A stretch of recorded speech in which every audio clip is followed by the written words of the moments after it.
আসসালামু আলাইকুম dear viewers, dear learners. আজকে আমরা এসো আরবি শিখি এর চতুর্থ যে পার্ট রয়েছে আদ-দারসুর রাবে, সেটা নিয়ে আলোচনা করব। তো এখানে দেখুন 14টি হরফ দেওয়া আছে। আলিফ, বা, জিম, হা, খ, আইন, গইন, ফা, কফ, কাপ, লাম, মিম, ওয়াও, হা, ইয়া। তো এই যে 14টি বা 15টি, সরি 15টি, তো 15টি হরফের শুরুতে আলিফ লাম যুক্ত হলে লাম অর হরফটি স্পষ্ট বা আলাদা উচ্চারিত হয়। যেমন আমরা উদাহরণ হিসেবে কিতাবুন, কিতাবুনের কাফ, প্রথম কাপটা এখানে দেখুন এই হরফের মধ্যে পড়ছে, মানে এই 15টা হরফের একটি হরফ হচ্ছে কাপ। তো এখানে এর সাথে যদি আলিফ লাম যুক্ত করি, আলিফ লাম যাবার আল, আর এখানে কিতাব, দেখে কি হবে আল কিতাবুন। তাহলে আমরা এখানে আলিফ লাম, লামের উচ্চারণটা কিন্তু সঠিকভাবে পেয়ে যাচ্ছি। তাহলে হয়ে যাচ্ছে আল কিতাবু। অনুরূপভাবে আমরা দেখতে পারি যে কলামুনের সাথে যদি আলিফ লাম যুক্ত হয়, তাহলে কলামুনের সাথে যদি আলিফ লাম যুক্ত করি, তাহলে আল কলামু। তাহলে এখানে কলামুন, এখানে লাম উচ্চারণ আসছে। আবার বাইতুনের সাথে যদি আলিফ লাম যুক্ত করি, তাহলে আল বাইতু।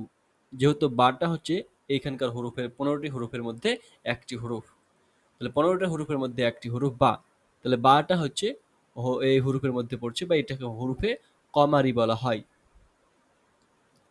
তারপরে দেখেন যে এখানে জিদারুন, জিদারুনের সাথে যদি আলিফ লাম যুক্ত করি, আল জিদারু। হাকিবাতুনের সাথে যদি আলিফ লাম যুক্ত করি, তাহলে আল হাকিবাহ।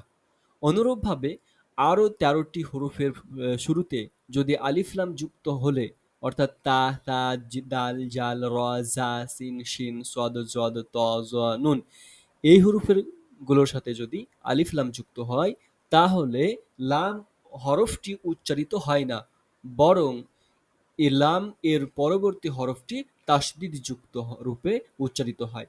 যেমন আমরা যদি বলি তিলমিজুন, তিলমিজুনের প্রথমকার হরফটা কি আছে? তা আছে। তাহলে তাটা হচ্ছে এই হরফে শামসের মধ্যে পড়ছে। তাহলে এই তাটার সাথে যদি এই হরফটা এই শব্দটার সাথে যদি আলিফ লাম যুক্ত করি, তাহলে আমাদের উচ্চারণ আসবে আত্তিল মিজু। এখানে লাম উচ্চারণটা আসছে না। তাহলে এইভাবে লেখার সময় লিখতে হবে, কিন্তু উচ্চারণ করার সময় এইভাবে উচ্চারণ করতে হবে যে আত্তিল মিজু। এখানে লাম উচ্চারণ আসছে, লামটা লেখার সময় আসছে, কিন্তু কি হবে পড়ার সময় কিন্তু আসবে না এই লামটা, আত্তিলমিজু হবে।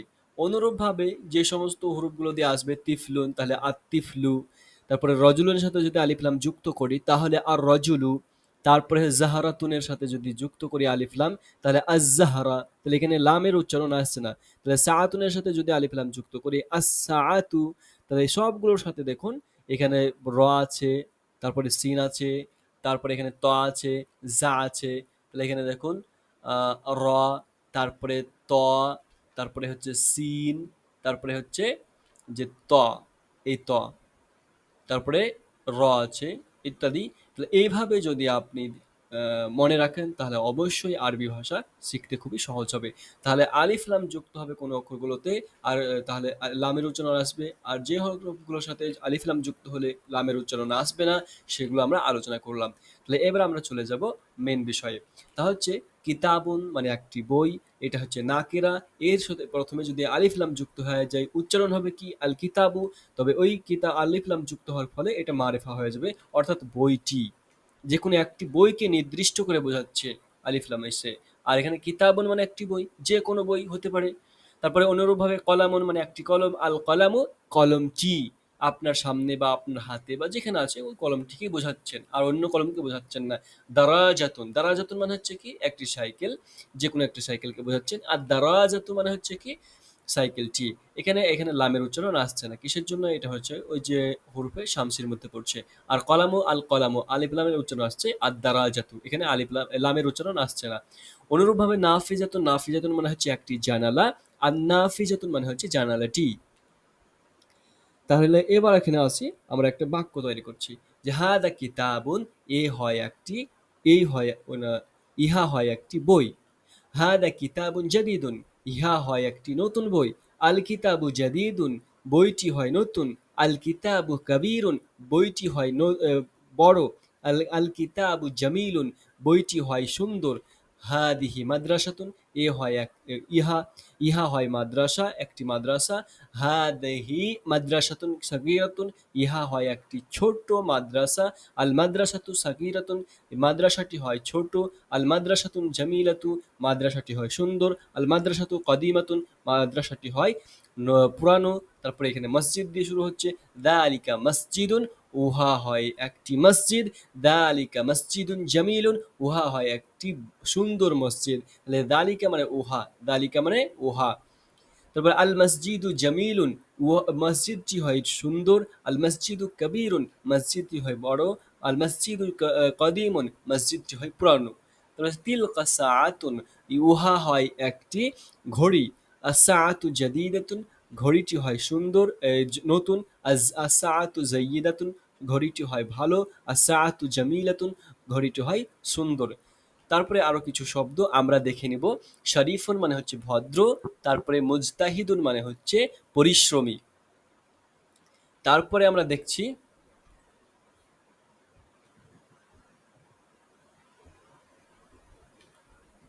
তো মাহিরুন, মাহিরুন মানে হচ্ছে দক্ষ। তারপরে হচ্ছে মাশহুরুন, মাশহুরুন মানে হচ্ছে আপনার প্রসিদ্ধ। তারপরে হচ্ছে মাফতুহুন, মাফতুহুন মানে খোলা। মোগলাকুন, মোগলাকুন মানে হচ্ছে বন্ধ। তারপরে ওয়াসিখুন, ওয়াসিখুন মানে প্রশস্ত। জাইয়িকুন, জাইয়িকুন মানে সংকীর্ণ। কবিয়ুন, কবিয়ুন মানে হচ্ছে মজবুত। আর জাইফুন, জাইফুন মানে হচ্ছে দুর্বল। তাহলে এই শব্দগুলো দিয়ে আমরা এবার বাক্য তৈরি করব। যেমন আর রাজুলু শরীফুন, মানুষটি হয় ভদ্র। আল ওয়ালাদু জাকিয়ুন, ছেলেটি হয়, ছেলেটি হয় মেধাবী। আল বিনতু জাকিয়াতুন, মেয়েটি হয় মেধাবী। আল তিফলু, আতিফলু জামিলুন, এখানে দেখুন তাই উচ্চারণ আসছে, লামের উচ্চারণ আসছে না। এগুলোতে কিন্তু আমরা রয়ের ক্ষেত্রেও আলাদা উচ্চারণ করতে পারলাম। আর রাজুলু, আল ওয়ালাদু, আল বিনতু, আতিফলু জামিলুন। আতিফলু জামিলুন, বাচ্চাটি হয় সুন্দর। আতিফলু সগীরুন, বাচ্চাটি হয় ছোট। আতিফলাতুন, আতিফলাতু জামিলাতুন, বাচ্চাটি মেয়েটি হয় সুন্দরী। আতিফলাতু সগীরাতুন, যে বাচ্চা মেয়েটি হয় ছোট। আতিলমিজু মুজতাহিদুন, ছাত্রটি পরিশ্রমী। আতিলমিজাতুন মুজতাহিদাতুন, ছাত্রটি, ছাত্রীটি হয় পরিশ্রমী।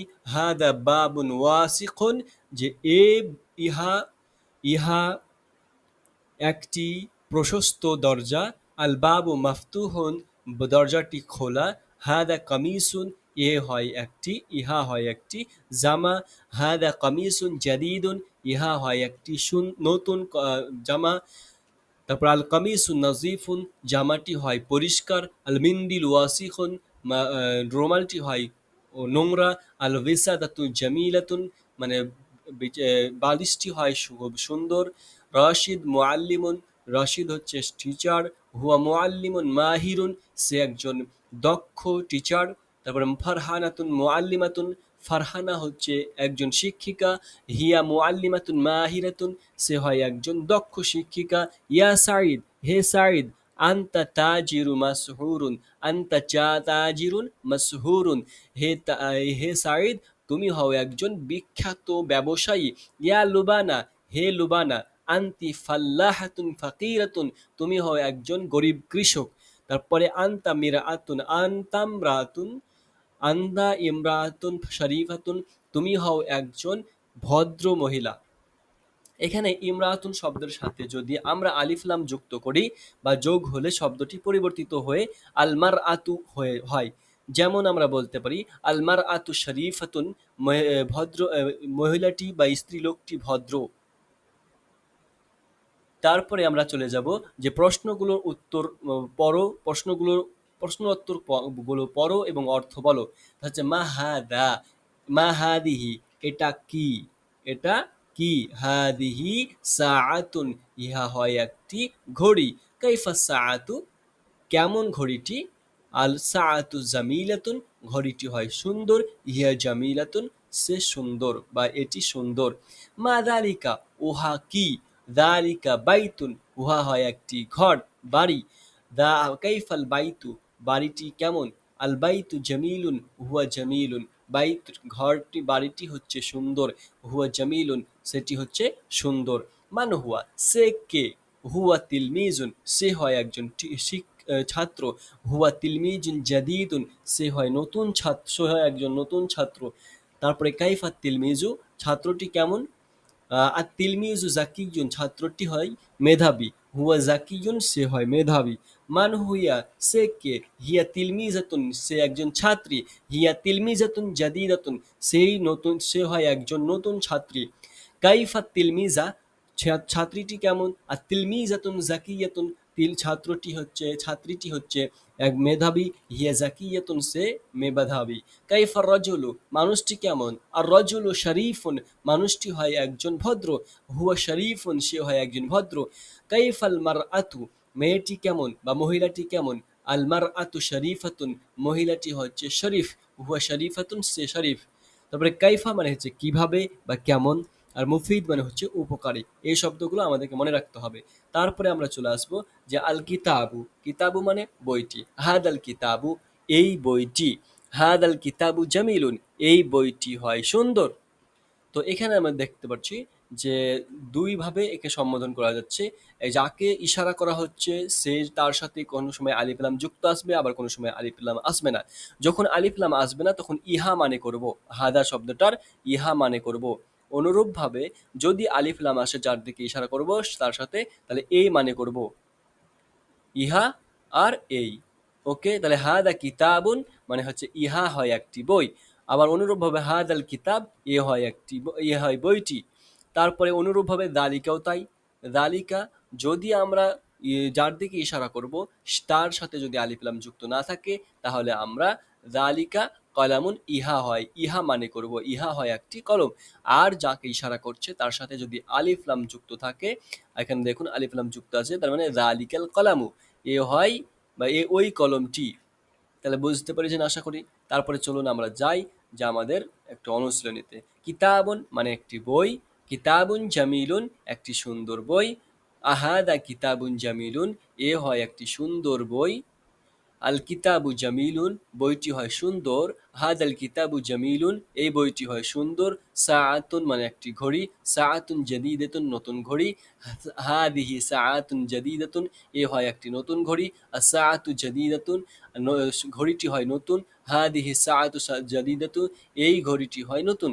রজুলুন, রজুলুন শরীফুন রজুলুন মানে একজন একজন মানুষ, রজুলুন শরীফুন মানে হচ্ছে ভদ্র পুরুষ, ভদ্র ছেলে, ভদ্র মানুষ।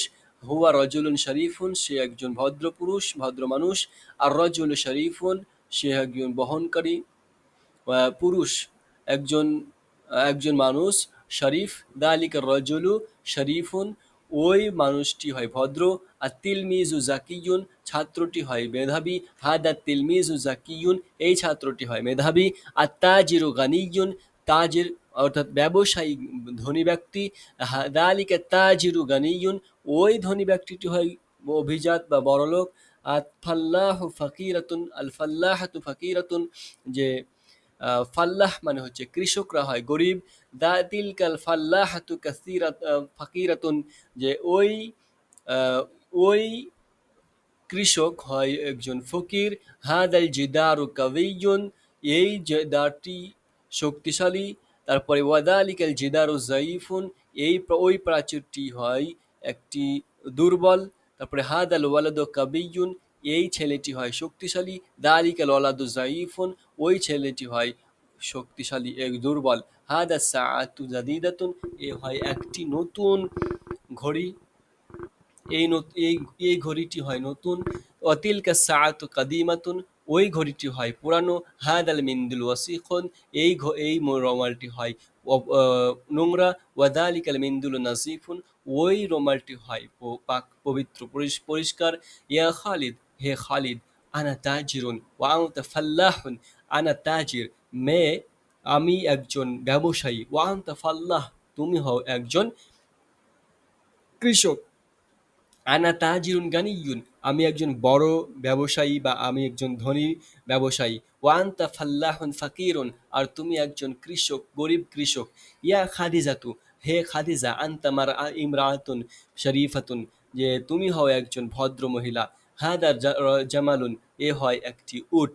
ওয়াতিলকা নাকাতুন, উহা হয় একটি উটনি। হাদাল জামালু, এই উটনি, এই উটটি কাবীরুন, বড়। ওয়াযালিকাল জামালু সগীরুন, ওই উটটি ছোট। হাদান নাকাতু সগীরাতুন, এই উটনিটি হয় ছোট। ওয়াতিলকান নাকাতু কাবীরাতুন, ওই উটনিটি হয় বড়। তো এখানে আমরা কিছু নতুন শব্দ শিখলাম। তা হচ্ছে জামালুন মানে উট, আর নাকাতুন মানে উটনি। তারপরে আমরা আসবো প্রশ্ন উত্তরগুলো পড়ো ও অর্থ করো। বলো যে কাইফা হাদাল কিতাব, এই বইটি কেমন। হাদাল কিতাবু মফিজ, এই বইটি হয় খুবই জরুরি বা প্রয়োজনীয়। মুফিদ উপকারী। তারপরে হুয়া মুফিদুন, সে এটি হয় মুফিদ। তারপর কাইফা তিলকা সাআতু, ওই ঘড়িটি কেমন। তিলকা সাআতু জাদিদাতুন, ওই ঘড়িটি হয় নতুন। কাইফা যালিকাল তিলমিজু, ওই ছাত্রটি কেমন বা ওই ছাত্রটি কেমন। যালিকা তিলমিজু জাকিয়ুন, ওই ছাত্রটি হয় মেধাবী। হুয়া জাকিয়ুন, সে হয় একজন মেধাবী। কাইফা তিলকাল বিন্তু, ওই বিন্তু মেয়েটি কেমন। তিলকাল বিন্তু জাকিয়াতুন, ওই মেয়েটি হয় একজন বুদ্ধিমতী। হাল হাদিহিল হাকিবাতু জামিলাতুন, ওই বাগ, ওই বাগটি খুব সুন্দর। নাম হাদিল হাকিবাতু জামিলাতুন, ওই বাগটি বা বাগানটি সুন্দর। হ্যাঁ, নাম হাদিহি জামিলাতুন, হ্যাঁ ওই হয় সুন্দর, সুন্দর। তারপর হাল তিলকা সাআতু জাদিদাতুন, আহ, ওই ঘড়িটি কি নতুন। লা তিলকা সাআতু কাদিমাতুন, না ওই ঘড়িটি পুরানো। হাল বাল হিয়া কাদিমাতুন, না বরং, না বরং কি যে সেটা পুরানো। হাল তিলকাল বিন্তু জাকিয়াতুন, মেয়েটি কি আহ, মেধাবী। নাম হিয়া জাকিয়াতুন, হ্যাঁ মেয়েটি মেধাবী, সে মেধাবী। মান হাদা রাজুল, এই মানুষটি কে। হাদা হুয়া মাহমুদ, এ হয় একজন মাহমুদ। হুয়া তাজিরুন কাবীরুন, বড় একজন ব্যবসায়ী। মান হাদিহিল মারআ, ওই মেয়েটি কেমন। হাদিহি খাদিজাতু মিন বিহা ইমরাতুন ফাকিরাতুন, এই খাদিজা ইয়ানি একজন ফকির গরিব মানুষ। তো এ হলো আমাদের চতুর্থ নম্বর যে পার্ট, সেটা সমাপ্ত হলো। যদি ভালো লাগে তাহলে অবশ্যই লাইক শেয়ার কমেন্ট করবে। আর যদি চ্যানেলে প্রথম হয়ে থাকো তাহলে চ্যানেলটিকে সাবস্ক্রাইব করে পাশের বেল আইকনটিকে ক্লিক করে দিবে। ধন্যবাদ।